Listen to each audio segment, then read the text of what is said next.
Filipinos couldn't drink from the same water fountains. They couldn't patronize, certain businesses because it was only for white Americans and things like that. You grow up thinking that the Filipinos were a second class citizen. My name's Jamie Sparling. Welcome to the FormABLE Podcast, where we talk about formable moments in the lives of martial artists as well as formable moments in martial arts. Hit the like and subscribe button. Today, I have a treat for you. I have Suro Jason Inay. I'm going to mess that You up know, just so. it's all good. It's all good. He and his family have a huge following, Eskrima, here in Wisconsin, and I've been watching him on social media and absolutely enjoy the content. So I wanted to get him on and talk a little bit about his family system, his experience as a bouncer, as a teacher, as a bounty hunter, and just have him on the show. Sir, how are you doing today? It's a busy Sunday for me as it normally is. Thank you very much for asking me to come on your podcast. That's a great honor to be asked to be a part of your. I'm sure this is your project, your baby. So I'm happy to contribute and get an opportunity to bring out the voice of my family system too. Yeah, thank you. Thank you so much for coming. Could you tell us a little bit about your family system, sir? Sure. Filipino martial arts. If we go back to the 1960s, was for the most part an unheard of thing. It wasn't really practiced, to my knowledge, in any prevalent or meaningful way in the Philippines. I mean, at that time, the national sport in the Philippines was basketball, I believe. And then here in the United States, it wasn't widely known. It wasn't unknown, but it wasn't widely known. According to my uncle Danny, he says that the first public school that was actually teaching Filipino martial arts was in 1940s. And it was actually in Minneapolis, right? Hmm. But it was not by any means widely known. And then in the 1960s, because of some very important people in the martial arts community in the United States, especially on the West Coast, Filipino martial arts got its debut, if you will. And during that time, there were a number of people that were really involved with trying to propagate and really preserve its traditions. It's funny that it wasn't prevalent because if you think about it, the Philippines and the martial art that comes from it, from the people that it comes from, was widely known in military circles from the 1880s, right? So there was the Filipino American War. There's before that the Spanish American War, and in the Spanish American War, MacArthur used Filipino soldiers to fight the Spanish, as I understand it from my history, right? Sir. From my research, and I'd be glad to be educated if I got that wrong. But and then during that time where the Philippines became a an American protectorate, which is a word for colony, that they used at that time, right? The Filipinos eventually fought for their own independence from the Americans, which was the Filipino American War, and then were brought into as in World War II. They were part of the whole time of being the Philippine infantry divisions, which were American soldiers or officers, which would be officers and Filipino non-commissioned officers and things like that.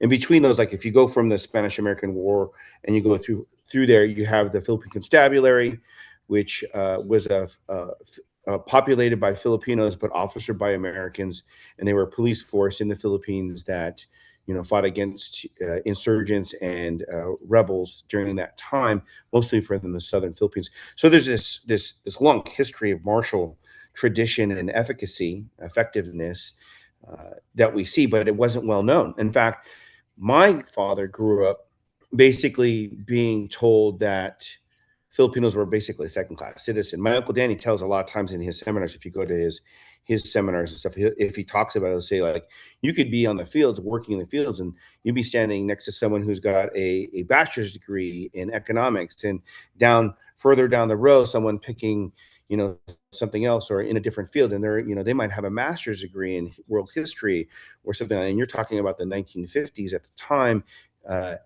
But because they were Filipinos and they were in the United States, and segregation was still a thing back then, where Filipinos couldn't drink from the same water fountains. They couldn't be they couldn't patronize certain businesses because it was only for white Americans and things like that. You grow up thinking that the Filipinos were a second class citizen, and so they suffered their own kind of prejudice and things like that. But they suffered it with the resolute, kind of jovial mindset that we find in the Philippines today. A very welcoming, very open society. They don't have a chip on their shoulder for those things. They had a different sort of spirit when it comes to that kind of hardship, and that's because probably, and this is conjecture on my part, but that kind of segregation and tribalism and things like that is prevalent in Southeast Asia and the islands that are now known as the Philippine Islands since time immemorial. So it was a very normal thing. And so under that kind of backdrop, you have this resurgence of Filipino martial arts and this opportunity for somebody like my father and his generation to have an ethnic identity that was strong, that was meaningful, that was something to be proud of.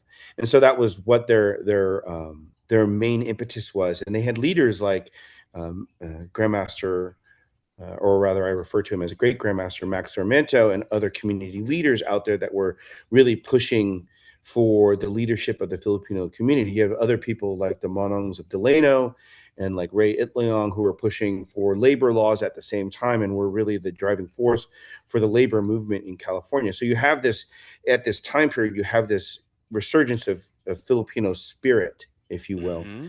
And in that also comes the Filipino martial arts. And if it wasn't for that as a beginning impetus, you wouldn't get onto the world stage. But that didn't happen without the help of people like greatest of grandmasters, if you will, Ed Parker, and still living to this day. And when people who have had been touched by this life, they probably don't even know this, even if they're in Filipino martial arts, that if it wasn't for Kwanjanim or great grandmaster Ernie Reyes, there would not have been a public forum for Filipino martial arts to become prevalently known in California. And so, at least on the West Coast Eskrima scene, it was people like that who were visionaries in their own arts and also pushing for other arts to be available to people, that there was a stage for Mm-hmm. men like Great Grandmaster Angel Cabales, Great Grandmaster Flora Villabrel, and others, the West Coast Eskrima Society, come out there. And from that time period is the birthing of what my father became my father's passion. And eventually he ended up having to strike out on his own and found the United System of Eskrima and learned other things like I learned and I've learned since then. Like on my mother's side, I'm a fourth generation Escrimador. On my father's side, I'm at least a third, if not a fifth generation Escrimador. And that's from just talking to my elders and finding out like how long has Filipino martial arts been in my family and in my tradition. And it depends on which side. My uncle Danny is the one that was able to give me history because he was raised by my great grandmother and my grandmother. So he knew more about that side of my family. So that's kind of the impetus of Mm-hmm. that. And then all really comes from, or the fertile grounds from which that sprung forth would be the Stockton Eskrima scene.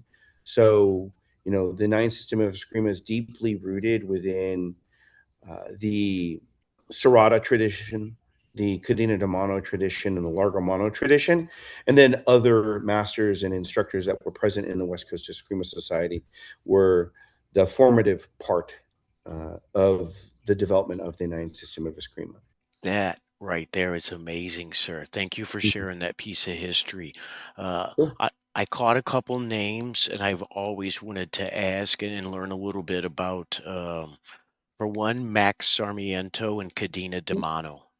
Could you tell us a little bit about that? I've read about it and I've heard a little bit about it, but I have you It's here. interesting. There's a very different look on it when you look at people like Grandmaster Rene Latosa's tradition. He Hmm. also learned from Greek Grandmaster Max Sarmiento, and he teaches one way. We have to remember that that beautiful tradition that great Grandmaster Latosa, may he rest in peace. He died a few years, a handful of years ago, right? And I got to meet him and share the floor and train and teach with him. I actually got to teach with him at Gong Lee's for a memorial thing that Grandmaster Darren Tabone did. So it was really cool. Ground Yeah. Zero, where Filipino martial arts starts in Stockton, where people like Great Grandmaster or Grandmaster Emeritus Leo Huron taught, Max Sarmento taught, Great Grandmaster Max, and Angel Caballos, of course, because that was Grandmaster Caballos' school was at Gong Li's main school there, right? So I got to teach on that floor and kind of close the loop for my father and my family's tradition there. So I got to meet him, and we have to remember that his tradition is very heavily influenced by his own father, who taught him Filipino boxing, right? So you have that one tradition that goes that way. Then you have my father, who was acknowledged by Great Grandmaster Max as his most senior student. And then you have people like my uncle Jimmy, Grandmaster Jimmy Tacosa, who also credits his empty hand from Grandmaster Max Sarmento. And then what somewhat known but little known, I would say, I think still today, people don't realize that Great Grandmaster Max Sarmento is credited by Great Grandmaster Angel Caballas as a co-founder of Serrata Eskrima. Hmm. So most people don't even know that. And it was said at the time that, according to my uncles, that Max's style was almost identical to Angel's style, except for that Max's style was a 5 angle system, not a 12 angle system.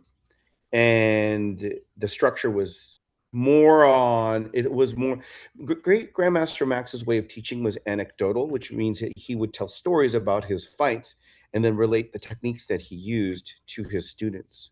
Hmm. So that was the way that he taught. So it wasn't the structure that we see out of the Kabbalah Serrata, where you have your basics, and then you have your angles of attack, and you learn your basics, and then you do your reflex training, which we call lock and block or block and lock. That's actually the older name. A lot of people that weren't around don't even know that. And uh, then the flow spar, which, like my uncle Danny, a lot of people that do the Inosano material, they do this patterned sombrada, right? Which Yes, sir. that was not the thing back in the day. And in the nine traditions, uh, we don't really use patterns that way. That is not the litmus test or the bar for us to be able to regurgitate that. I think it's like what my uncle Danny says, like learn the structure, know the structure, practice the structure, then let the structure go. A Hmm. lot of people hold on to that structure, and that's simply not the way it was, at least from my lineage and from my training, from my teachers, chief among them, my father. That was not the way, back then. So Max, is to get back to your question, he had a 5 angle system. He taught anecdotally. His experiences of learning from his father and from his uncle shaped his short stick style. He actually used an 18-inch stick. Uh, Grandmaster Caballos did not use an 18-inch stick at that time, right? And then, of course, his empty hand material is what characterized that. A lot of people ask me, what's the difference between a Nyan Cadena de Mano and maybe the Cadena de Mano that Max taught? And I would have to say the big difference is Grandmaster Caballos' influence. Hmm. Likewise, a lot of people will say, well, what's the difference between, Kabbalah, Serrata, Eskrima? Because some people say, if you don't know really, like there's a guy out back east that's saying, like, if you don't really know this, then you don't really know Serrata, maybe. But from my point of view, and from my tradition of doing this for about 48 years now, the biggest difference between Kabbalah and Anayan is Max, right? So and if you think about it from the point of view of, if Great Grandmaster Caballos was this great person, which I believe he was a great fighter, Hmm. a great master, and a father, as he was known back then, the father of FMA in the United States. Uh, and he decided to acknowledge Great Grandmaster Max Sarmiento as his co-founder. That must mean something. Yes, sir. And we could say that it could be buddy buddy, but then now you're insulting Great Grandmaster Angel, right? Or we could say that it was because there was an element of leadership, and there was elements of tactics, techniques, strategies, wisdom there Hmm. that caused that to be the case. And I think that's a much more laudable and useful point of view, Hmm. to go from why wouldn't someone be considered an instructor, or in this case a co-founder, right, of a system. So that would be, other than like talking about all the techniques and all the stories and all that stuff, and a Sure. lot of that, like this guy Mike, he's an academician in a white tower, an ivory tower, who did a book recently about Filipino martial arts. He can talk about the things, but he didn't live it, right? Like Yeah. there's people, the people that lived it is the tradition of people like myself, Grandmaster Tabone, Grandmaster Cabales, Vincent, I should say, right? All these great people that are still keeping that the song of our ancestors alive. Opinion over experience is what I hear.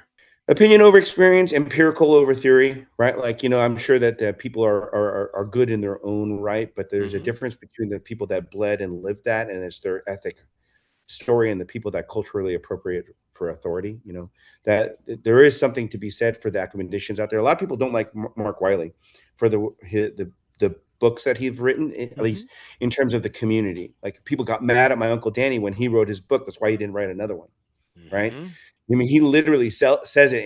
And since my father passed away, I didn't have a teacher. So 13 years later, I became an instructor under my Uncle Danny, and joined it at his not his request. That's an inaccurate. At his welcome. I'd Hmm. seen him on a number of seminars, and he'd be like, "You should come. You should come. You should come." And it was really hard because you lose your teacher, you lose your father, and in many ways, my father was my mentor and my best friend too. It's hard to stand up after that loss, and Hmm. then immediately go after another instructor. But I wanted to stay connected to my elders, and who better than my Uncle Dan? He's the most sought after Filipino martial arts instructor in the world, right? Yes, sir. But he was like, "Oh yeah, come and do this," and it wasn't by doing that I got to hear more of the history and the story about that. And he wrote those books, and he says in those books, he said about writing those books, like, he tried to include everyone, and when they said, "Oh, no, no, don't include me," and then he didn't, and then they got mad.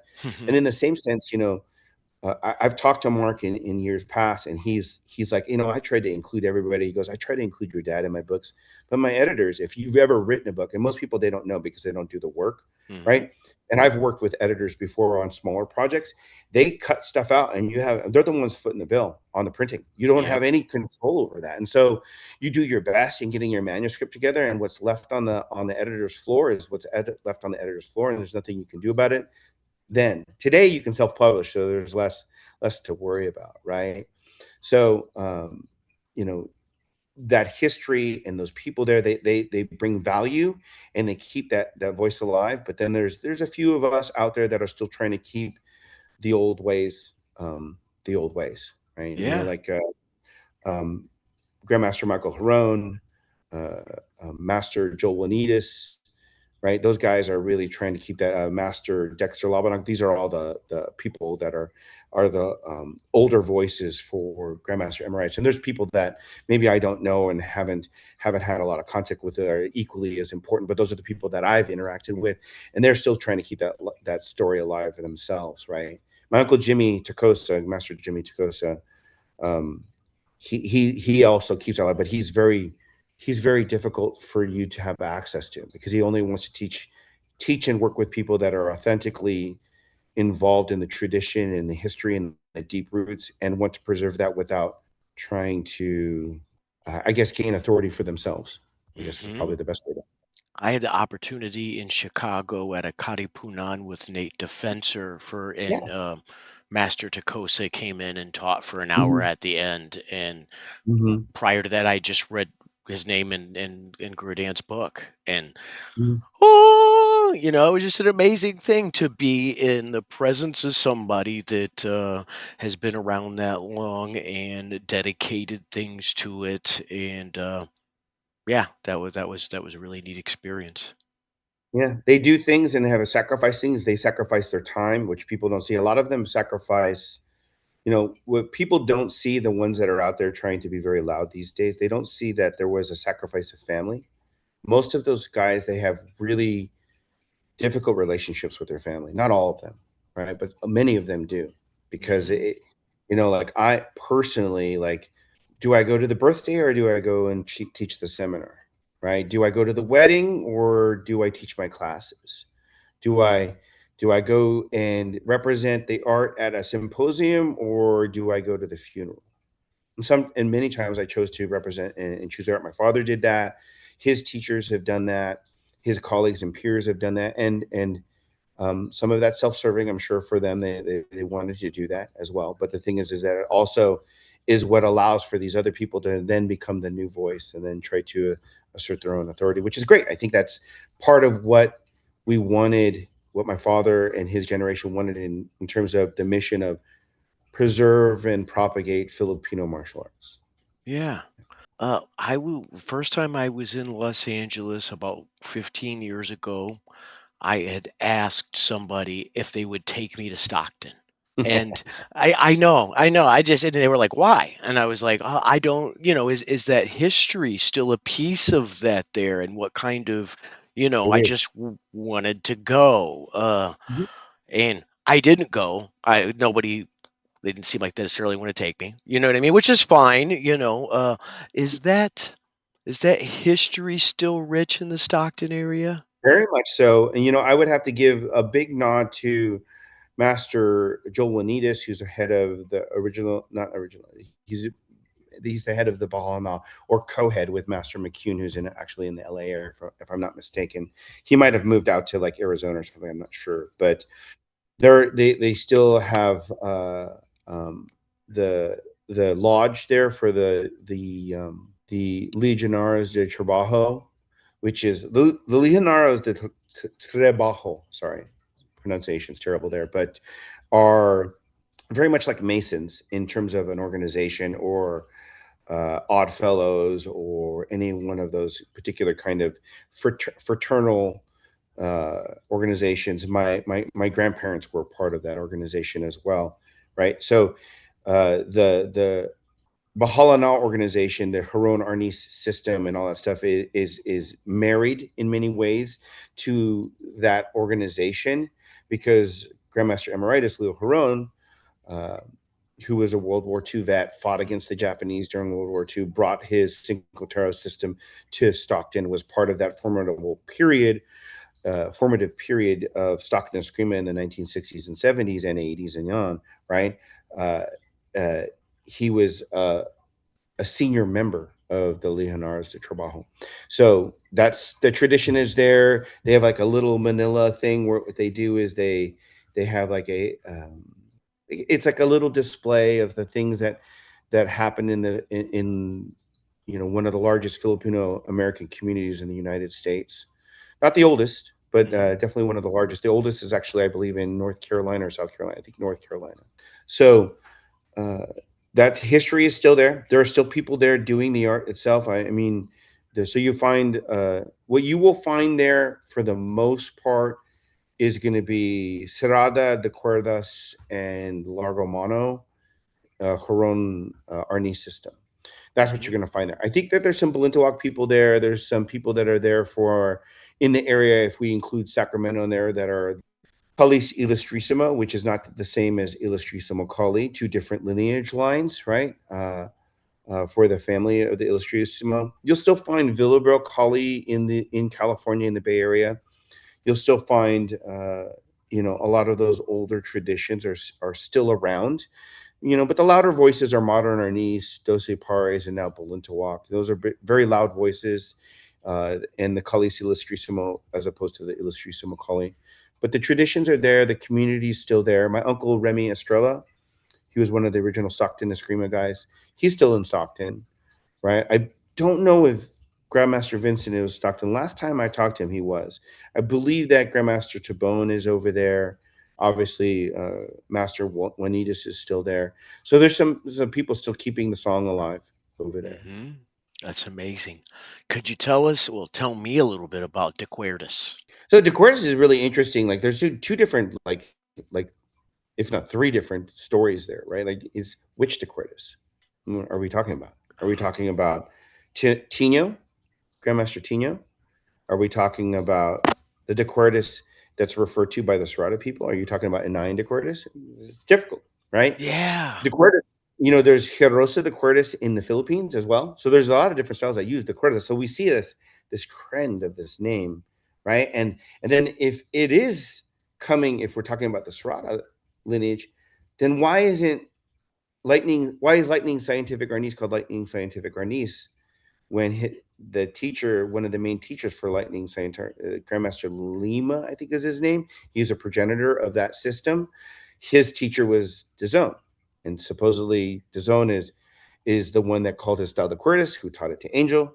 But then why didn't Villabrel call his style the Quertus? Because he was also a protege of DAZN, at least for a short period of time. So it's interesting. Like, who's the Dequirtus we talking about, right?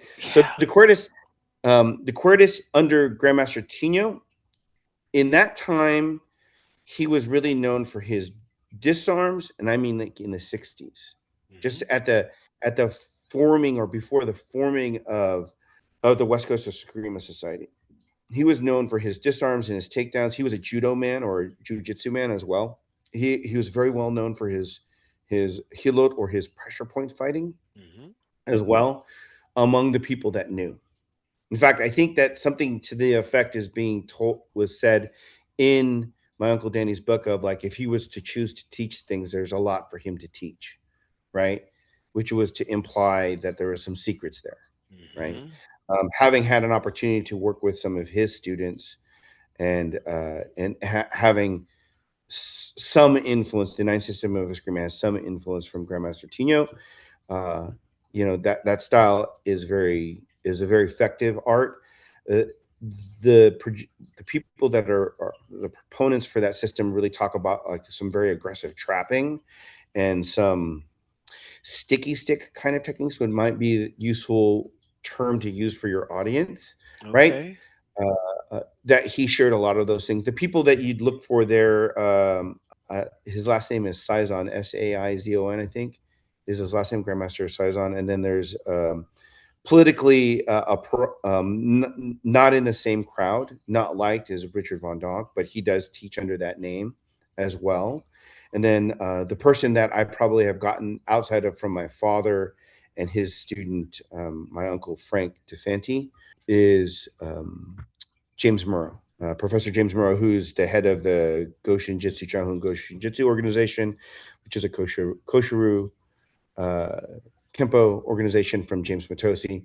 He also is somebody that holds a lot of knowledge when it comes to that lineage that's still around. He lives over in the Monterey, California area. And so there's some people out there that they teach that. Then you have the whisperings, if you will, or the outright curriculum of the Dequirtus from DAZN, according to what has been talked about in some of the recent books in the last 3 decades or whatever. And that's an aspect of Serada Eskrima, right? And then you have my father's Dequirtus Eskrima, my family system, which is uh, a reinforced blocking system. So there's like different names for the styles, and people use them differently to mean different things. They talk about under Tino this idea that the cuerdas is the rope and the winding of the rope, right? So, which is to talk about like a different kind of striking and a different kind of binding with the opponent and things like that as a concept. What I've learned from one of my teachers recently, as far as someone who's vocalized it, is that uh, it's all in the basics, Hmm. and the basics are the secret, Yes, sir. right? Which is what every old master will tell you, and is not useful for people that are even definitely not useful for beginners. Uh, Not all that useful for intermediates and those people that would call themselves advanced or experts. It's misleading, Hmm. right?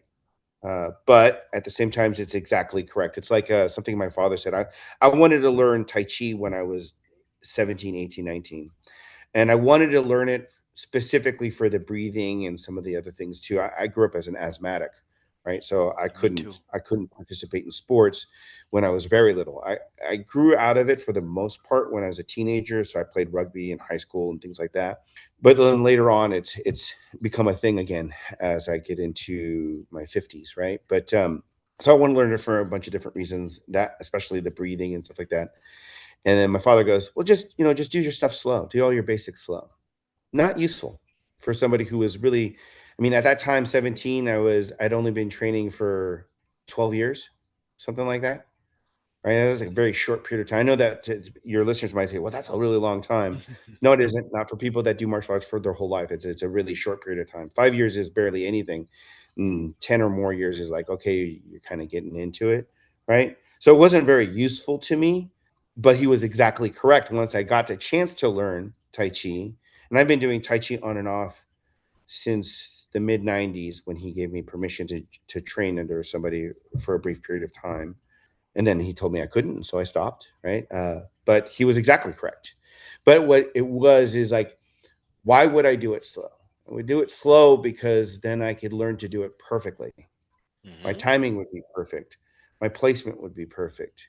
My position would be perfect. And working and training under that perfection, under that scrutiny, which takes decades to learn that way, to become remotely effective from self defense, which is a lot of times what people don't really want to do, which is why they won't do arts like Aikido and Tai Chi, even though they're perfectly applicable if you understand the arts truly, right? Um, then you learn what perfection is in an art, right? Mhm. Because you're meticulous and you're patient, right? So just do it slow. He was exactly correct. And in the I same sense, with the decoratists and all these other things, is they teach aspects that are really useful as Mhm. long as you're meticulous and you take your time. Most people are in a rush because they want the belt or they want the title and they want to be in charge or they want to feel like they're formidable. Yeah. Yeah, yes, sir. Uh, it is that almost similar to the way, and correct me if I'm wrong, but Grandmaster Villabrail was known before the bouts that he would just go very, very slow in the midst of him, like warming up? So I learned the Villabral Kali from several different lines in my own personal lineage. Mhm. Obviously, there's an influence through the Kabbalah Sarada, through my father. There's an influence from learning from my uncle Danny, Mhm. and then having an opportunity to interact with, I won't say learn, but interact with Tuhan Berdal, Jamie Berdal. And I seek to learn that system and that art because that is a part of the DNA of Stockton Eskrima, West Coast Eskrima. So I seek to understand and learn it simply because they're my elders, and I should, at least do my best. Mhm. And I haven't done as well as I can because Tuhan lives on the other side of the country, but I do talk to him on occasion. Uh, and while I can't say that outright from because I didn't learn from Great Grandmaster Villabro, Mhm. right? But I've learned from people that were his students, like brief like conversations with people that were students of his students, etc. What I will say is this: if you train with live blade, one of the best ways to train is slow, right? That is an internal process, a personal process that requires great attention that most people just don't have the patience for. Most people that when they play with a live blade, it's because they think it's cool and they want to look cool. Is my impression. My father was very much cautious, if not outright against the use of live blade in training, especially in demonstrations. Though we were required to train with live blade, which is an interesting contrast there. I'm against it, but you have to do it, kind of thing, right? So there's some kind of reversal there that maybe the listener would have a hard time trying to understand. But the reason why is because if you don't come into it with the right mindset, then you won't get the benefit that you can from it, and you'll ultimately end up cutting yourself most of the time. Like most of the time that I've seen people that shouldn't train with the live blade when I was coming up, either because I heard about it or I saw it, is they ended up cutting themselves, and usually very, very badly. Mhm. The last time that my father saw me, I was a teenager at the time. I was maybe 18 or 19. I think it was about 18 or 19. I was doing a carenza, a free form, as part of a demonstration with a live. I don't know if it was a Chris or a Barong. It was one of those. That was part of what we were going to do for that. But he was not. He wanted me to do it. He let me do it, but he was not excited about it because he all he could see was me cut myself because he'd seen so many of his students do the same thing. I was just doing the art. I think that when you get involved and enamored with the way it looks, you forget where you are and you become unaware, at least briefly, of where that edge is in proximity of your own flesh, That right? makes I total. personally have never cut myself with a live blade, but I have hit myself many times with tabak toyak and with baston. So I understand where he was coming from for that. Right. So I Absolutely. think you got off on a tangent there, sir. Sorry about that, Jamie. That's no, that's great. That we're here for tangents. We're here. We're Okay. all about the Okay. tangents, and that makes a lot of sense. Though, you don't want to see your child go through things that might hurt However, you know that's going to happen, and it's something that is will eventually help them with Yeah. that. I don't know if it's a biblical statement, but it's probably comes from it likely comes from that sentiment and time and frame, which would be spare the rod, spoil the child, Yeah, right? yeah, Right. and well, we see a lot of that kind of nowadays. You know, to a Yes, we certain degree. There's it's a lot of there. spoiled children. I mean, they're in their 30s and 40s, but a lot of spoiled children.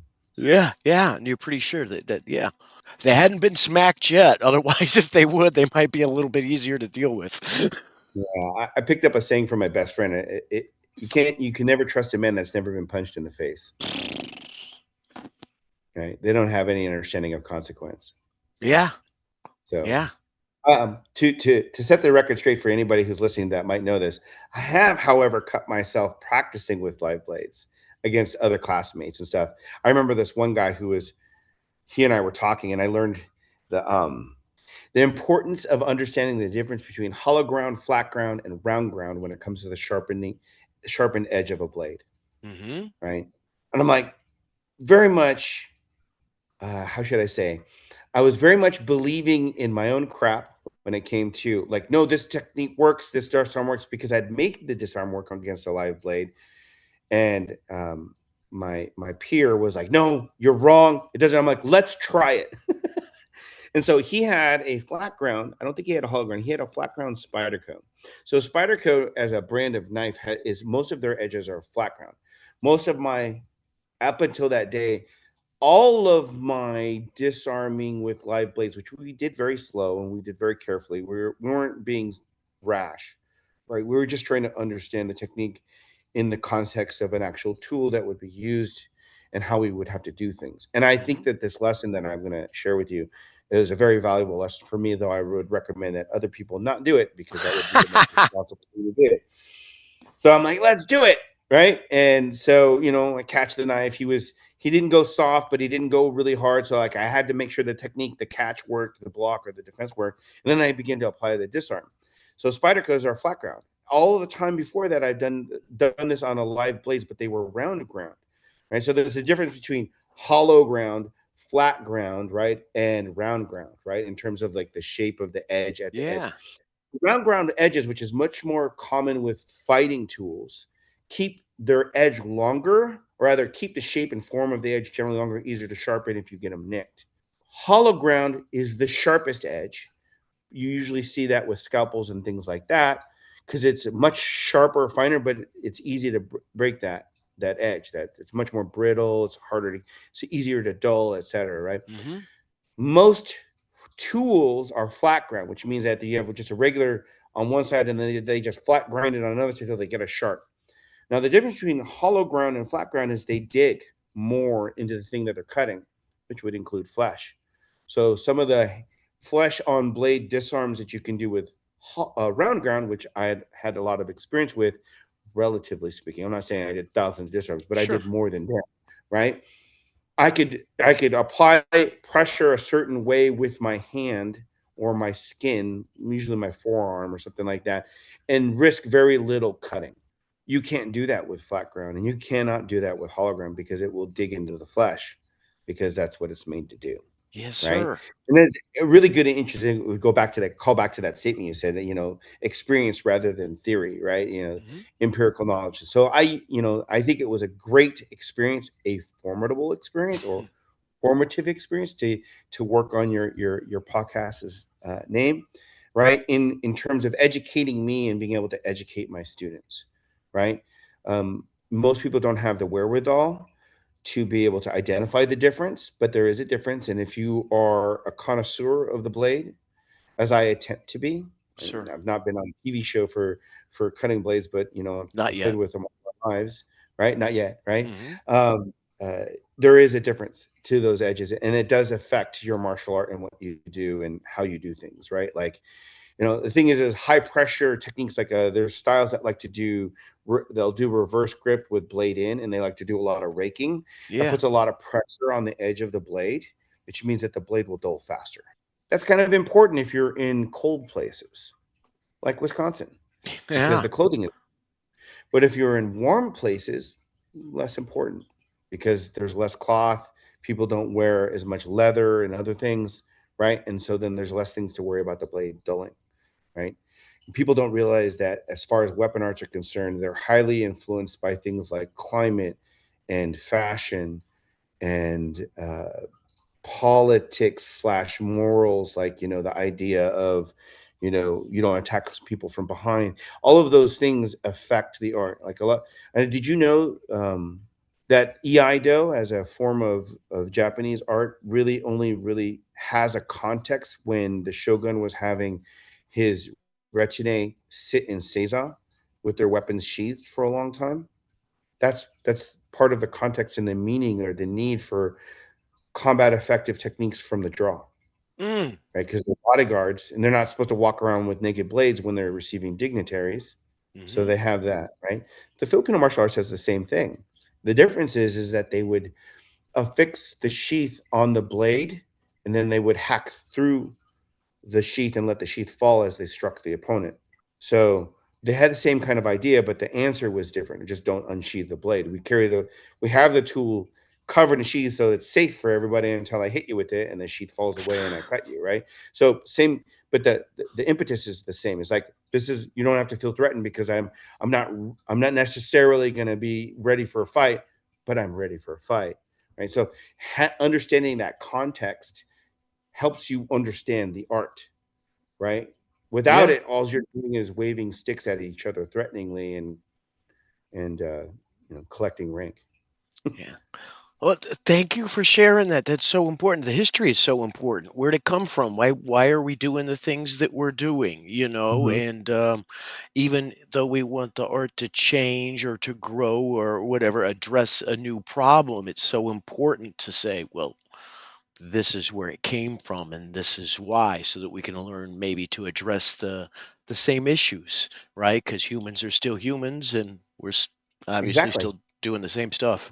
It reveals the secrets. Part of the key of being an explorer is having an origin, Mm, right? And if you don't have an origin, then you can't understand the path you've already taken and the logic and the insight and the genius that helped you innovate against the problems that were in the past. So how are you going to innovate towards the future?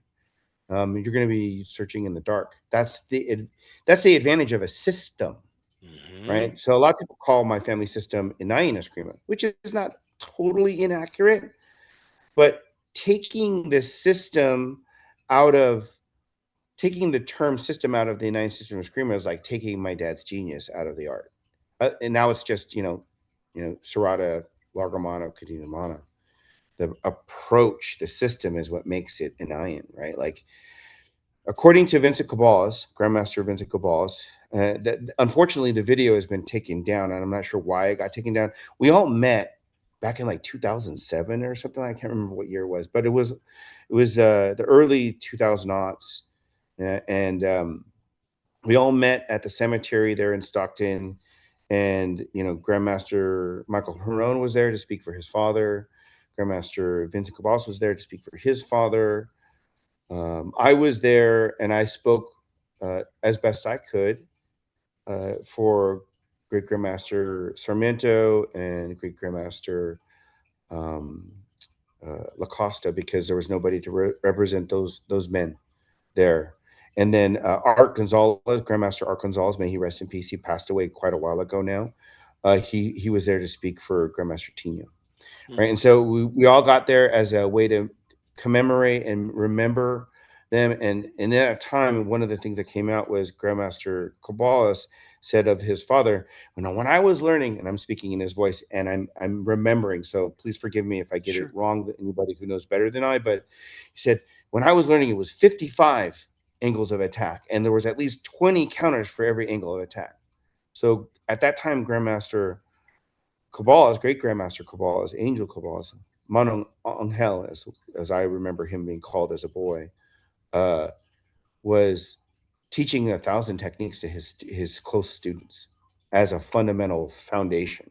Mhm. And then he points at me, Grandmaster Cabal, Vincent Cabal, points at me and goes, "But it was your father," he goes, "that helped my father make it 12 angles and 3 counters per angle and developed the basic diploma the advanced diploma and the master's diploma so that my father could teach more people faster.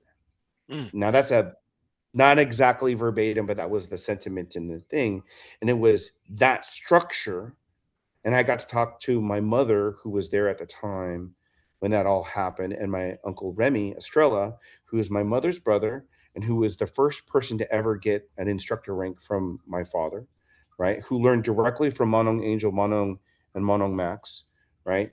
And they were like, no, no, your dad did that so that Manong Angel could be more successful, so that he didn't have to work on the farms. That was my father's objective. He didn't do it for, he didn't get paid for it. No, he didn't. There was nothing like that there. It was that structure, that system that he was trying to give to his teacher and thereby to the community, ultimately, Filipino martial arts, ultimately, to forward the arts, to preserve and propagate Filipino martial arts. And then when he struck out on his own, he named his own system the United System of Eskrima. So it's not the nine styles of Eskrima or, nine Eskrima, and we learn these styles. It's a system which should hint at an approach and a logic and a set of standards, right? So systems really important. Hmm. Process. If we were in academia and we were sitting in an ivory tower, we would call that pedagogy, right? We would call that a process and system to structure curriculum to guarantee an a high standard of proficiency for those who graduate, which not everyone will graduate. Just like not everyone graduates from, NYU, right? Well, we have to know where we started. Otherwise, we just end up someplace. And without that, like, this is all the stuff I know. Really? Mhm. Well, now you have to Yeah. teach it to somebody. I got to start with what was A? I haven't been at A for a Mhm. while. Let Mhm. me start with A before I jump around to W and X. Right. And then you have to fight with it, right? Yeah. No one wants to learn from a swim instructor that's never been in the water. Yes, sir. And for fighting arts, if you're a real fighter, you understand that you're going to lose a lot to gain Hmm. that knowledge, right? Like I just recently got promoted in a different art because my uncle Danny says, when I started with him, he's like, "You're going to train in this art," and I was like, "Nah, I don't really want to." Well, And then my auntie Paula, she calls me up, or I call, I'm talking to her on the phone. She's like, "Okay, we got you set up. We got all this stuff for you." And in my head, I'm thinking, well, hold on. I came to them because I didn't have a teacher and I needed to subordinate myself to someone so that I can keep myself humble, right? And I wanted to connect myself to my elders so that I can continue to preserve and propagate Filipino martial arts, right? And if it were my father, I would have said yes, sir, from the first get go, not no, I don't want to do that, even if I didn't want to, which he did to me a lot. And I did, even though I didn't really want to. There's a lot of things I didn't want to do that my dad made me do to turn me from a boy to a man. And I'm hmm thankful that I did. And so I said, oh, yes, okay, I'm going to do it. And so I recently got promoted in a different art. And that process was based upon a structure and a system, and if I hadn't understood that, from at least from my own standpoint, I wouldn't have been able to progress at all. I'd just be collecting techniques, right? hmm And that's important. You need to be able to connect things so that you can then fight with them. And if you can't hmm fight with them, and I had to fight for, essentially, I had to contend with some classmates for quite a bit, right? Uh, then you're not speaking from a meaningful uh, position, right? Um, that's why I was a bouncer partially, and that's why I was a bounty hunter partially, was to say, okay, well, I know all this stuff, um, but let's try it against people that are not willing, right? hmm Right? Because and then they don't know, and I don't know what's going to happen, right? And not all of those experiences are going to apply to all of my techniques, but all of those experience in essence will apply to everything I understand about conflict. To a degree, it has, and so now I can communicate that as part of a system to my art. My father lauded and revered empirical knowledge and experience over somebody's espoused lineage or authority or rank or title.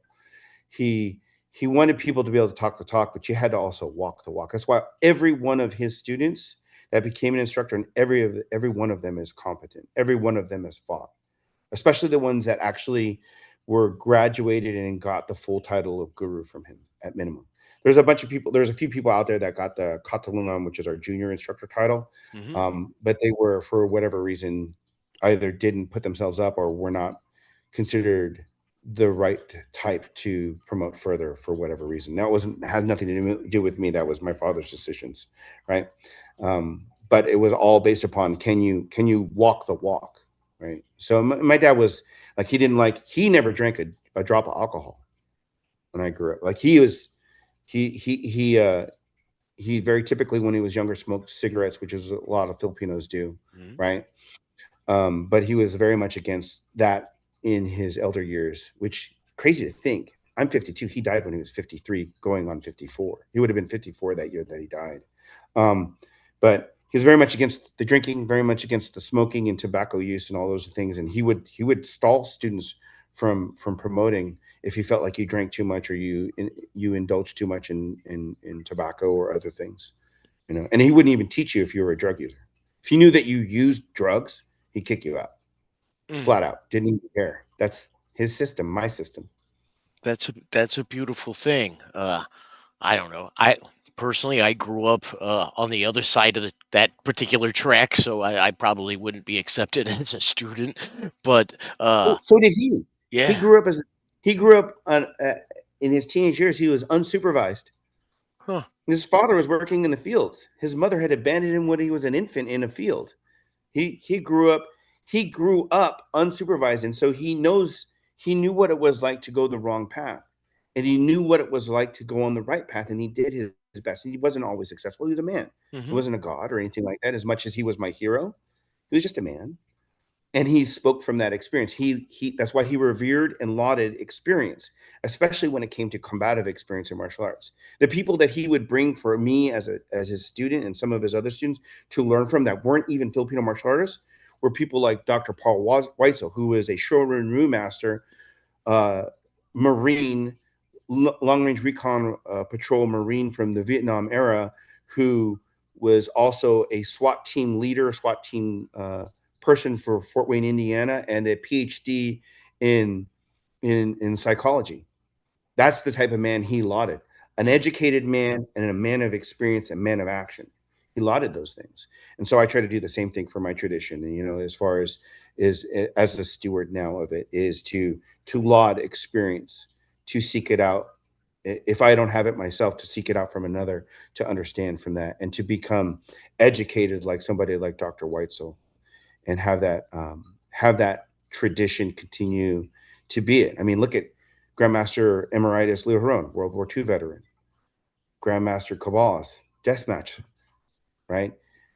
Great Grandmaster Villabrel, 41 Hogototo, 44 Hogototo matches. That's Sir. all, everything goes, no holds barred, right? My teacher, Sifu Glenn Bracey, his teacher, his uncle, was a World War II vet, Bob Eskrima, another Cebuano version of Eskrima, right? My teacher Atta, Mushtaq Ali Al Ansari, who teaches me Marinau Muslim Filipino martial arts. His teacher, his last name was Jalaluddin, World War II vet, used the southern Filipino form of Filipino martial arts in in the Philippines against the Japanese, like Mm. empirical knowledge, true combat tested knowledge, right? And then me. I mean, what I did was dangerous, but I mean, still wasn't like that on that level, right? But I went out there, had my fun with some bad guys, took them to jail. That's I that I always search that out. One of the things when I was researching you, sir, I saw you on a podcast and you talked about how it's best, and I'm going to paraphrase, um, three generations down from the people who really did it. Like you don't want Mm-hmm. to go more than three generations down. Yeah, And I thought yeah, that was absolutely fascinating, and it reminded me what Gurren Asano had said about the Hawkins Chung talking to him about Wing Chun, how the first generation were the fighters, the second generation were the technicians, and all other generations tend to live off of the reputation of the other generations. yeah. That's a really good breakdown. I agree with my uncle's assessment there. I mean, it's human nature. I'm really worried about replicate fading. I don't know if you know what that phenomena is. It's Uh-uh. like a game of telephone, right? I tell you something, you tell something similar but a little bit different from your point of view to the next person, to the next person. That's why you need a system and you need something that's formalized or calcified. But there needs to be some freedom in there so that you can experiment and grow, right? And it needs to be based on relevant information. And relevant information historically is great, but it doesn't communicate the visceral experience of having someone try to kill you. Yeah. And that's the difference. Like I think I could have very easily been in the hospital in the 20 off and on years as a bouncer. There's a quite a few times where I could have been hurt. I mean, I got like there's one of my short reels on my social media is about me being surrounded by 5 people. I remember there's some guy who says, "Yeah, but in the video there's 6 people, so I know you're lying." I'm like, "Dude, that was AI and my editor made that." I mean, obviously that they didn't even have iPhones at that time. It was in the early 2000s when that happened, right? But but like being surrounded by 5 people is that is a very off-putting experience, right? And Yeah. you're like, well, I'm stuck in it, so I might as well find an answer. And luckily I was able, like I say in that video, I was able to bluff my way through. I had some inadvertent help from someone else that gave me more gravitas in my bluffing, but I figured I was going to go to the hospital at the very least. That was Hmm. in my mind. I was like, right, I'm going to the hospital. This is what it is because I'm in this position and I chose to talk the talk. Now I got to walk that walk, right? And then there's maybe 2 or 3 times that I could have very easily died as a bounty hunter. In fact, recently, which is salient, I won't get into what's the current thing is, but you can get my drift. I literally, as a bounty hunter, had someone try to run me over, Mm. right? And I drew my firearm, right? It didn't happen the way that these recent events have happened, but like I know what that experience is like, having someone try to use a car and try to run at you, drive at you with the thought that you're just going to get out of the way, and if you're too close, you can't get out of the way. My answer to that problem was, and it wasn't an SUV, it was a Volvo station wagon, Hmm. silver, like a 90s one. I jumped onto the hood, which caused Oh. him to stop, which thankfully I had pretty decent balance. So I was able to maintain trigger discipline because my firearm was drawn, and also not fall over and fall off the hood, which would have been embarrassing, right? Right. That guy eventually got away, unfortunately, because he convinced us that he was going to get out of the car. It was 3 of us that day. So I got off the car, and then we got over the thing, and then he sped off, but he didn't speed off until I learned the value of window breakers and properly stowing tools. And window breakers work really well, so don't punch too hard because you'll also cut your hand. Those are some of the other lessons I learned from that experience. So Appreciate that good experience. experience over opinion, right? I mean, there's Yeah. so many different things. Sir, and also in another podcast that I listened to you talk about, you had talked about how do you help a student control their adrenal response and get them ready for things. Okay, as hearing your last story, a year, I mean, a lifetime of training, and you jumped up and you were there, you still maintained trigger control, as you said. The average bear would be freaking out the whole time, whether they were trained or not. I think, how do you get your students and people that you're training ready for, let's not say that, right, but to get Mhm. them ready for combative situations? Well, that's it's like asking me how do I get you ready to swim without putting you in the water. Yes, sir. Yeah. On the very highest level of that question, right? I always tell people that, like, parents will come to me and go like, well, I want little Suzanne to, learn how to defend herself and stuff like this. And, like, um, the most prevalent, if you look at data analytics, right? If you look at most prevalent martial art in the United States is Kung Fu.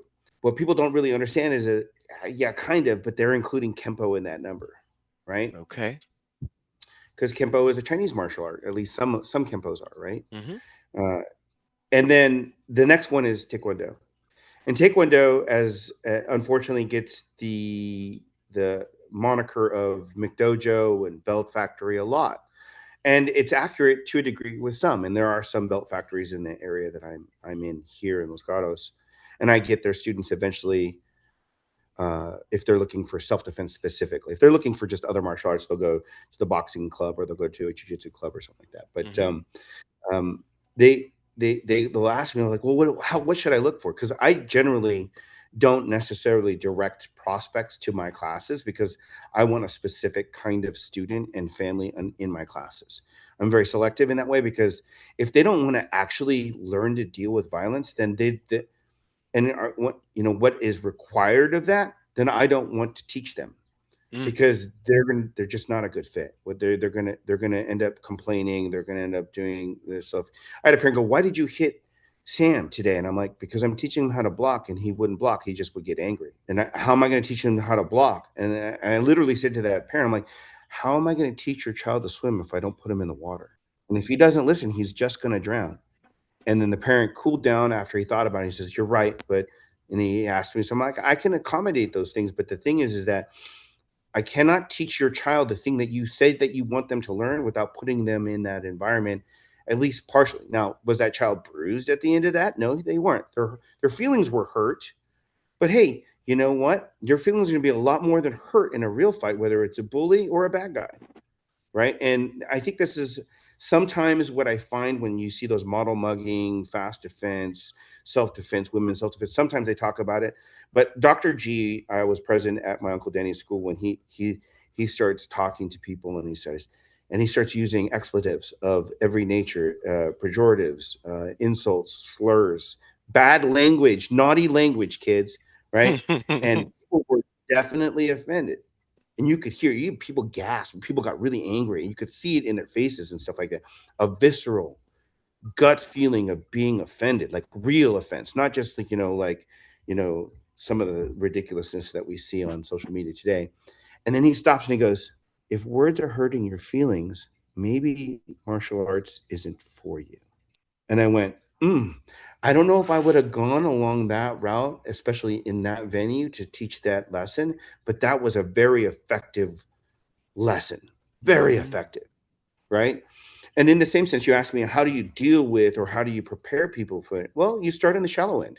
You start in the shallow end, but you can't not get in the water, right? And you need to define what shallow end and what the deep end is, and what the difference between a drowning, if we're using the drowning metaphor, which I use in most of my teaching, Mhm. right? The difference between a shark and just like you not being able to swim, right? Because there is there. Because as much as I enjoy doing Brazilian Jiu Jitsu as a fun activity and hobby, Mhm. and I'm not a beginner, that's the one that I got the recent ranking in, right? Uh, Getting rolling with somebody like when I got my purple belt, Fred Simpajal was there, and he's a Mundial winner. So this is world's guy. He's a really nice guy. He's in Las Vegas. If you're wanting to learn just amazing subtleties in Brazilian jiu-jitsu, you want to learn it from a Brazilian, Mhm. I can't imagine a better person.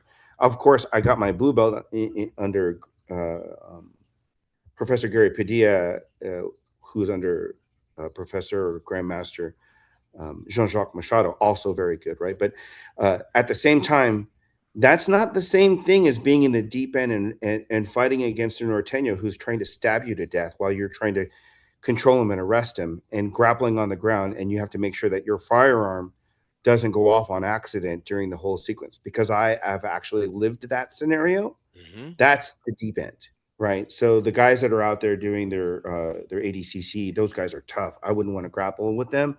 I don't necessarily want to fight with any of them. But if they're in the deep end, that's the pool. And I'm really worried about a rip tide in the surf, Mm. right? So you have to define what the deep end is and what the real danger is. Now, combat sports are great, and I think that everyone should have that as part of a continuum in terms of becoming combatively effective. But if Mhm. that's where you stop, I will remind people of something Mike Malloy said to me. He's a second or third degree at the time under Ralph Gracie in Brazilian Jiu Jitsu. We're at this grappling summit, and I was there teaching Haramau Silat, which I learned from my uncle Danny. In any event, we're doing it, and Mike Malloy looks over and he goes, and he was a former Air Force PJ, so he's Special Forces Air Force. Like, who does the SEAL look for to save them when it comes to getting a full extraction? They look to PJs to do that because they are depending upon their MOS, they're the baddest of the bad because they work in two-person teams, right? Mhm. They're bad in their own way.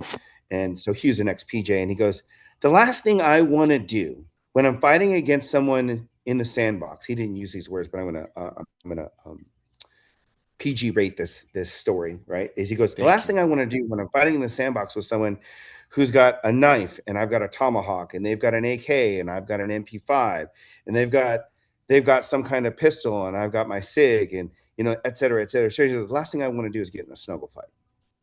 Getting a what? So he knows a snuggle fight. Okay, Taking yeah. his grappling Brazilian Jiu- He's a second degree or third degree black belt in Brazilian Jiu-Jitsu under a reputable man. Ralph Mhm. Gracie is very, very well lauded. He has produced some really very, very good BJJ rollers, right? Who's also a PJ. So going back to empirical experience, combat experience in the sandbox, meaning that he went somewhere in the Middle East to do his work, right? The Mhm. last thing I want to do is get in a snuggle fight. That's verbatim what he said. The last thing I want to do is get in a snuggle fight, right? So let's define that deep end and what that means. And then how do we approach that process of getting a student without having to be there and actually risk life, limb, right? How do we get them there? And so that's a process, that's a system, right? Mhm. That, from a very high level model would be learn your basics, do your reflex training, learn your counter for counter. That's what the way Eskrima does it. But there is a process there that you have to safely go through. And that means that not only that the curriculum, your pedagogy, your system of teaching has a process, but you as an instructor have walked that path yourself or have been walked through that path, right? And it's not just theory, right? And so that's how you get someone there. So now some people say, like the Krav Maga, and I taught Krav Maga for a little while as a guest instructor at some Krav Maga schools, some of the first Krav Maga schools here in the Bay Area, right? So I'm familiar with Krav Maga. I know its effectiveness, right? I know where it's strong and I know where it's weak. It's not a bad art. It's a really good self defense curriculum, right? And it'll teach you, and they'll be all stress inoculation. You just need to do the stress training, right? I'm like, um, you do realize though that cortisol, so we can just say bad hormone, right, is triggered in high production rates when you do stress inoculation all the time. So, and then also leaves the door open for PTSD and a bunch of other things, right? Mhm. So, if you're only training under stress inoculation, then you'll never get to where we talk about these old masters that do these amazing things, and then they look totally fine. Because you said, how do you do it and not freak out and be totally fine, right? So at some point in your training, we have to go away from the left-handed path for those who know what that means, and begin to associate or develop emotional control, Mhm. right? So that while we're dealing with high stress and we're capable of responding and reacting, and then also then capable of critical thinking, but we're also able to do it in an emotional state that at the end of it, we haven't made a bad decision most of the time, and we feel okay with the actions that we did under the circumstances, right? And Mhm. we're emotionally okay at the end. Now, that process is much more difficult to teach. It's not something within the scope of any podcast, let alone a course online, which I sell a lot of courses online and stuff like that. Mhm. That's a person to person instruction, and you just have to have a process, and you need to understand how people respond and react, and you need to do it beyond. You need to be able to do it beyond a theoretical level. Like it's fine for you to do the reading, and I've done the reading, right? And it's fine to talk to the experts, and I've talked to the experts, right? Um, it's also you have to have had an opportunity to be there too, and you need that too. Otherwise, your art is really a theory in many Mhm. ways, right? So that's a very long answer to your question without giving out all the details, simply because it's not something that you can do talking. Really, it's Mhm. something that it requires a lot of trust too. Like, like I'm very hard on Patrick, who's in most of my videos that are on my social media these days. I'm very hard on a lot of my senior students because I don't really care if they make it to Guru anymore. I don't really care if my students make it to instructor anymore. And the reason why is I've made enough instructors that if I were to die tomorrow, I've done my job as an instructor and have duplicated myself in other human beings that will then continue to preserve and propagate the art. So I don't need to widen the field. I need Hmm. to deepen the art. And so to deepen the art is part of that would be the process that you're asking about, which requires trust, Yeah. because that trust means that I need to be able to judiciously use the cane because I can't always use the carrot to get there. Yeah. Right. The problem is that, in my view, this is just my opinion, Hmm. that modern society and those that are produced by modern society, and that includes from the '80s on, as far as I'm concerned, are too much used to uh, operant conditioning only being used by positive reinforcement. I think it's valuable, right? And I think that BF Skinner's contribution to behavioral shaping is good. And then his student Karen Pryor, who, if you as an instructor have not read her book "Don't Shoot the Dog," then you're missing a major tool for yourself as an instructor. Has done a lot for improving people's capabilities in different fields, right? Hmm. You still need negative reinforcement. You still, and that severity of negative reinforcement needs to be done thoughtfully, right? Otherwise, you won't. I mean, a good example, one of the best training camps that is lauded in the world for developing hard men who can do hard tasks is the Buds training, right? Hmm. The SEALs training, right? And all the movies and all of the documentaries and all the books that you can consume will tell you that they use a lot of negative operant conditioning to produce that. And because they can produce that, the people that are protected by them can sleep well at night, right? Hmm. That's what it takes to get there, right? But that's not the only thing, because the what some of them miss is they miss the training, or it's not uniformly necessarily built out, that they don't have PTSD, right? Which is a whole other thing that gets you to the what you asked at the beginning of my long tirade here of how do you get someone okay with violence? You didn't Hmm. ask it that way, but that's what you're asking. How do you get someone to perform under that situation? And I got to tell you, sometimes I make mistakes, but I didn't make as many mistakes as I could. And simply was because my father put me through the ringer. And Hmm. then I sought out to understand what that process was and how could I make it better. I spent most of my time understanding from 2000 when he passed away, actually before that, but really from 2000, well, I should say about 97, I started digging into that because it's just a personal interest of mine. Hmm. But then all the way to about maybe 2015 or 16, I consumed as much material as I could on applied psychology and human development so that I could understand why it was that I would perform one way better or worse than someone else when it came to certain situations. And then by that time, I'd already been bouncing for 14 years. Right. And so that way, when I got to the point where 2013, I started the path of becoming a fugitive retrieval agent or a bounty hunter, which is what most people call that. Right. And then doing that for full time from 2015 to 2019, 2020. Right. Um, I could understand what was going, even though, I mean, the one time I had to arrest some guy on I later found out after the fact he was on PCP. That really emotionally, psychologically affected me because that was a very sharp conflict in terms of like that experience, right? Like I used to think, I tell all my Kaji Kempo friends, I used to think that you guys are crazy. Like you pick the guy up and you punch him and you kick him and then you throw them down and you smash their skull and you pick them up and you throw them and then you stomp on them and you dance on their skull a little bit. Then you pick them up by the leg and you whip them around. I'm joking, but they do these really long stage attacks. And I'm like, and they're made for streeting. The Kaji Kempo is street fighting. A lot of those guys teach it as this is street fighting, right? I'm like, you guys are excessive, until I fought someone and tried to subdue someone on PCP, and I'm like, nope, they're right on path. That's exactly what you need. Because if that is what you think that you might come up against, doing a five strike combination and thinking that's going to drop somebody is not a thing, right? Yeah. If you if you go to PCP Park here in the Bay Area, which is the Gilroy Morgan Hill area, a lot of people are known to use PCP, and you get in a fracas there and dust it up with someone, and you think a jab cross roll hook and do a little bit of peekaboo is going to put someone down, you are wrong. Those are Hmm. great. Those are great techniques, and peekaboos are great. It's my favorite boxing style, right? But Not going to work. Not going to work against someone on PCP and heroin and methamphetamine. Not going to work. They don't stop. They don't stop. You can break their jaw. They don't get knocked out. Like I tased that guy 7 times myself, and he never stopped. They don't stop, and that is why we have a system to deal with that problem.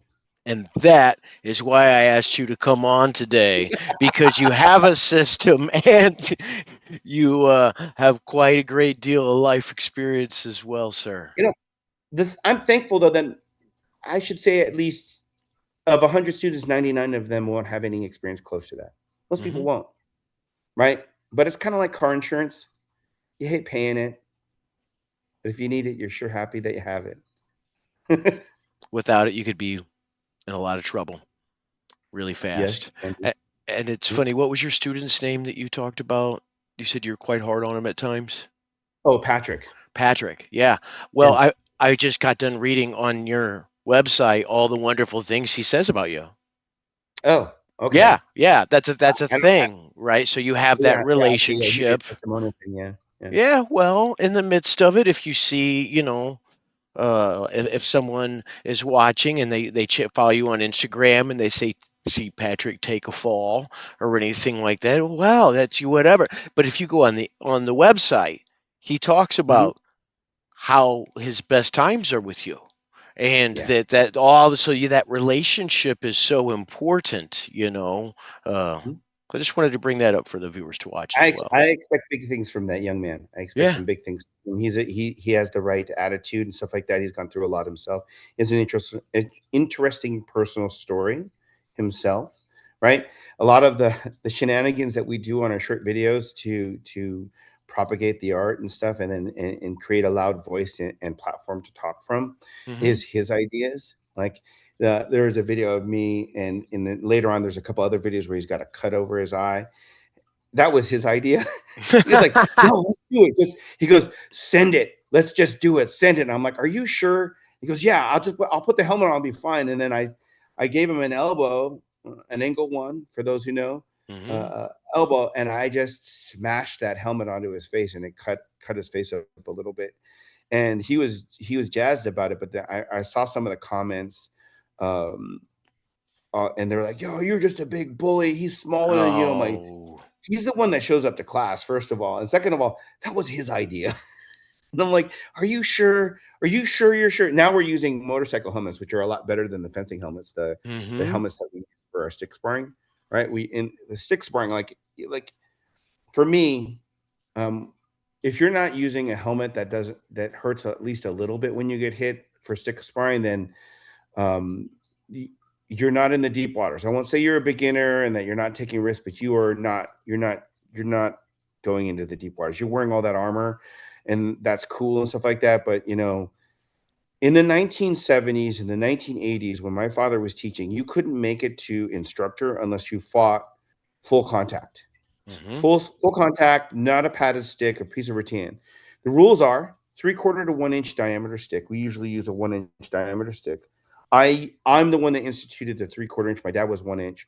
And I do 3/4 inch diameter sticks for any student that is a professional that needs their hands for work, Okay. right? Yeah. So I have students that are surgeons, or I've had students that are surgeons. I'm not about to break someone's hands so that they don't have a livelihood. I have a lot of students that are software engineers if they can't type. Yeah. Although now I might have to revisit that rule since you can speak to text now and you can program, you can vibe code now with AI. So maybe we're gonna have to change that rule a little bit for those guys. But we were allowed to wear a helmet. The helmets that we used back then was a standard foam karate helmet. Macho made them, and then Hmm. we would have like an improvised steel grill screen to protect the eyes that was strapped on top of that, which would basically prevent most concussions, allow you to keep your eyes, but hurt like a mofo if you got hit. Like you could get knocked out still and stuff like that, Hmm. right? If you're not fighting with that kind of, at least that's the standard, then I wouldn't laud that fight. My last, I did a public cage fight, full contact stick fight, and my competitor insisted on using this ridiculous helmet that had this grill on it and all this padding on the head and the neck and stuff like that. He wouldn't fight. The original rule set said fencing helmets, 3 weapon helmets, which is what I wanted to fight with, but he Mm-hmm. wouldn't fight with that. But then Patrick and his guy, he fought against Darwin, another student of mine. They fought with the fencing helmets, right? So they did it right. But my dad would require, like, if you don't fight, you can't be an instructor. So there's a bunch of people that came up through the instructor training programs that didn't make instructor. Strangely, they quit right before that stage. um, uh, so yeah, so that I won't name names, but yeah, I look at them and I go, okay, yeah, like you got too busy. Got it, sure. Strangely, the timing is odd, right? But you I do got a have thing. to. I got a thing, sir. I don't know. I got a thing. You I can't do that last part where it might hurt. My dad would say to when I was a young man, he would say to the class, he would go, "You're tested when you show up to class, and you're tested when you don't show up to class.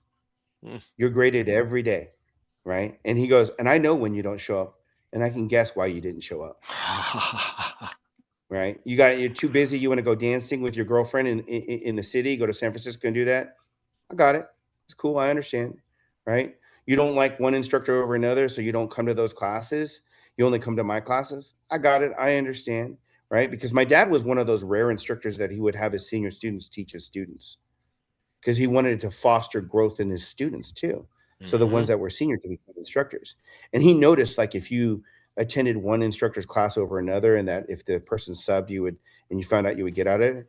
And so, like I said, I did things that my father wanted me to do that I didn't want to do. There were instructors that I was afraid of, but and that I considered my uncle, but I was afraid of. I didn't want to go to class, but I went to the classes and learned from them, even though I didn't want to. Mm-hmm. Every class that I went to was a choice. I was never compelled to, in the sense of like you had to. It was more like it's your choice, but I know, right? And specifically my uncle Rob, whom I revere, and who was a student of my father's, was a Green Beret, Mm. right? And he was a very hard teacher, and I was afraid of him. I mean, I learned from him from the age of, I want to say, like 13 or 14, all the way up to 16 or 17. I was afraid of him. Mm-hmm. Um, he hit hard, right? And then there was my uncle Jeff, who passed away. Both of them are gone now, and they left their mark on me, my mind, and my heart, and my soul as teachers. And I was afraid of my uncle Jeff too, because like he would. I mean, I remember my dad goes, take him into the shed. I'm like, oh no, I'm going into the shed. So you go in the shed, and it's a dark tool shed, right? There's no light, right? And he grabs a shovel, and he starts attacking me in the shed with a shovel. And I got to use my Eskrima against the shovel. And the only time I can really see anything, there's like a couple little rays, like, like it breaks the light, and you can kind of, it's not pitch black, but like that ruins your night vision and all that stuff. And he's not attacking me particularly complicated. It's not like special combinations, but it's a shovel with the shovel blade, right? And he's hitting hard enough that he's causing sparks to come off the concrete when it hits the ground. Like, and this is frightening experience. And I did not like it, but I did it because he told me to do it, and teachers say student do. And it's, he did not spare the rod. He did not spoil the child. Right. But you have to go through those experiences. You have to have that if you want to become an instructor. And Mm-hmm. so, like with my students, right, I'll be like, if you don't want to become an instructor, I don't care. You can keep coming to class and I'll keep teaching you, but I will never give you the authority to teach unless you can pass down knowledge that comes from experience, and that you've had a trial of arms, if you will.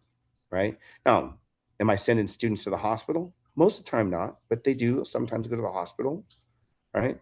But those are the ones that want to become instructors, and those are the ones that do that. If you don't want to become an instructor, don't. Will the art still work for you? Yes. I had student Jacob, who I taught at Stanford University. He got attacked by a guy with a machete in Florida, and he was able to use the tactics that I taught him. And he didn't train with me a lot because he was at Stanford University. He trained during the quarter, and if Mm-hmm. it's the summer, I don't see them, right?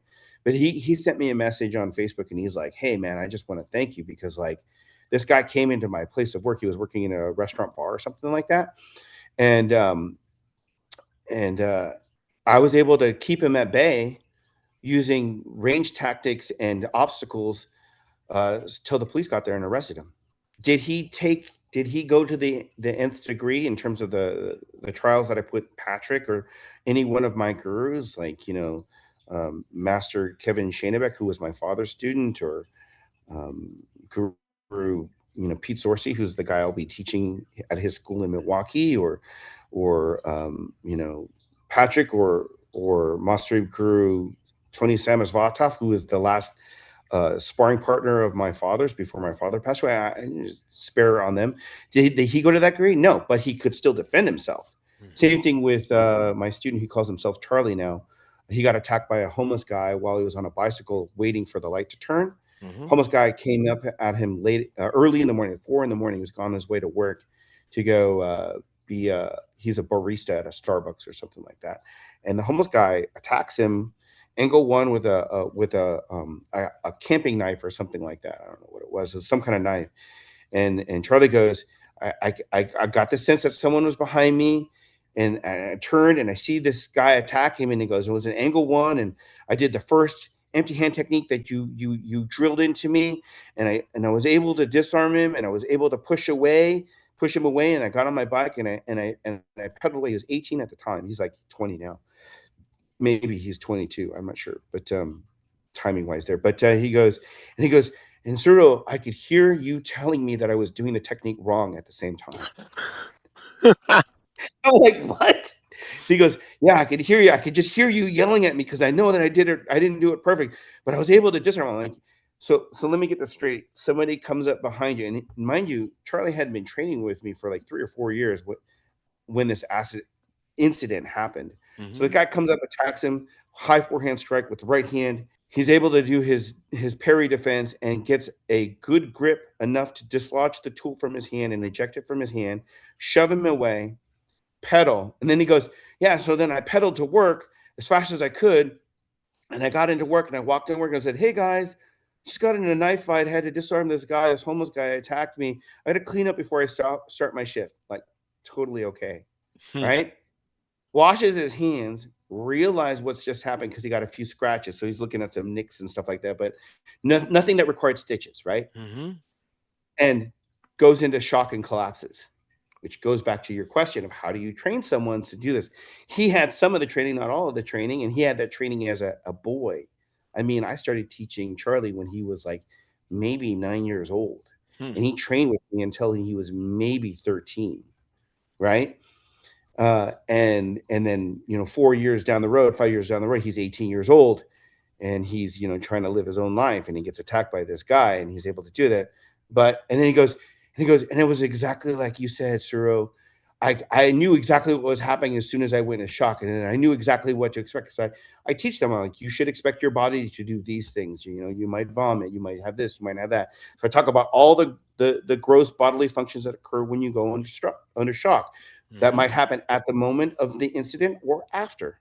And he goes, and so I just knew I had to write it out and get it and be okay with this, and then I would be fine, right? And so that made me feel good, I right? bet. Because I was able to give, and that's what I think that students of the martial arts, when they expect something of a teacher, don't really understand, is that once I give it to you, I can't take it away.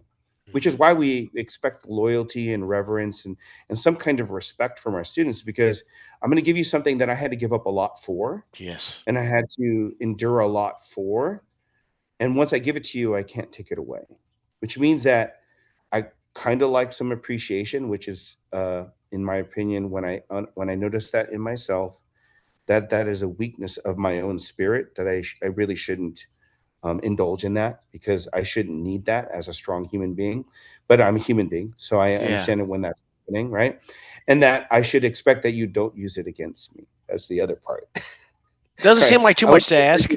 not too much to ask. And it would be nice that I'm not homeless and I eat food too. That'd be nice too. Yeah, once again, not too much to ask. Not too No, much to absolutely. ask.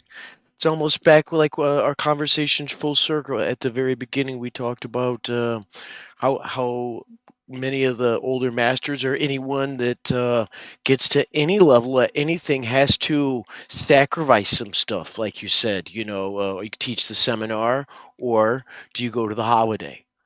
Do Hmm. you go and teach the class, or the birthday party? Hmm. To get anywhere in anything, there takes a price, and It deserves respect. Not too much to Yeah. ask. That's the price. I mean, even school teachers make a lot of those sacrifices in what they do when they teach that. They give up a lot in terms of their own stuff to take care of other people's children, right? Hmm. And they do that because their families can't do whatever it is that they're doing for that child. Hmm. Whether it's a martial arts teacher teaching someone self-defense and confidence and courtesy and respect, or it's a school teacher teaching people how to be successful in life and when in terms of minimum academics, right? So there is a sacrifice there, right? And that I think that people should understand, in my opinion, that no one has a right to someone else's effort, someone else's expertise, or someone else's time. You have no right. I have no right personally for someone else's time if they're a medical professional. I have no right to that Hmm. because that was their effort and they give that to me. And I'm thankful that I can have that, whether I have that because of a government program or because I can pay for it or out of their own goodness and their own devotion and sacrifice of themselves. That is not a right. That is a privilege. And that I should be thankful and respectful for that and understand it when I don't get it. Right. Expecting that the adoration and affection of a woman, even against her own will, is the same. It's the same exact logic. I expect A because I deserve A, right? That's not Thomas Boole. Is it Thomas Boole? I always forget. I forget his first name. Boolean logic, and the mathematics professor that developed that. That's a if A then B kind of sequencing. You learn Hmm. that if you do. I did speech and debate in high school, so you learn that kind of understanding of logic in university and in high school if you do speech and debate, so that you can understand how someone puts forth an argument, an assertion, and then how you do that. If your assertion is I deserve that, you don't deserve other people's stuff, right? So if you just remove one thing and replace it with the other, you can find the fallacy in that. I deserve medical attention from you. I deserve your physical affection from you. Mm, that doesn't work that way. So Mm-mm. Sir, thank you so much for coming on you're the welcome. show. This was a great conversation. You're going to be here in Wisconsin in April at Sourcey Martial Arts. Yeah, I believe that's the weekend of the 24th, if I'm not mistaken. But I'll get you the link, and you can share the link for that information there, so that way we can have a place for people to look for that information. Yeah, that would be great. And we could include a link to your website as well so they can read Sure. all the great things Patrick said about you, even though, he asked for it a little bit. And that's one of those things about martial artists. I remember being hit in the head with a stick one time, and there was some blood, and everybody else in the room. And I'm not a fighter. No, I'm not telling you about fighting. But I remember Mhm. getting whacked and there's blood all over. And the guy who owned the house probably thought that I was going to sue him. And I was just standing there going, holy shit.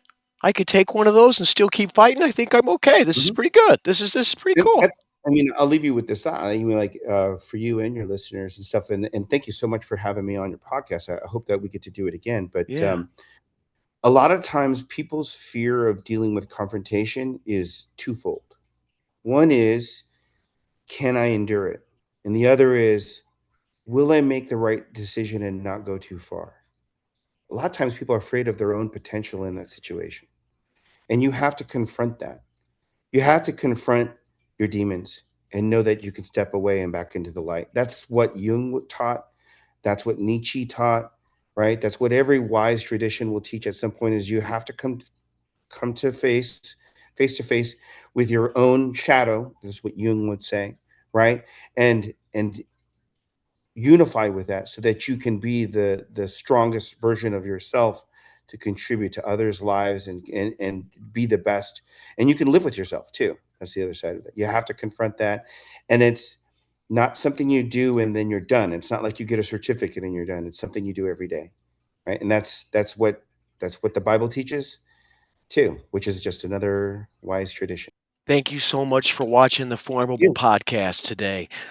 I'm Jamie Sparling, Affinity Martial Arts. This is Suro Jason Inay of the Inayan system of Eskrima.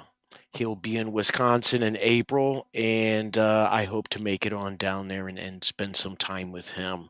Follow him on social media, Instagram, YouTube, and check the link down in the description. You'll be able to find a link that'll take you to his website as well as the seminar.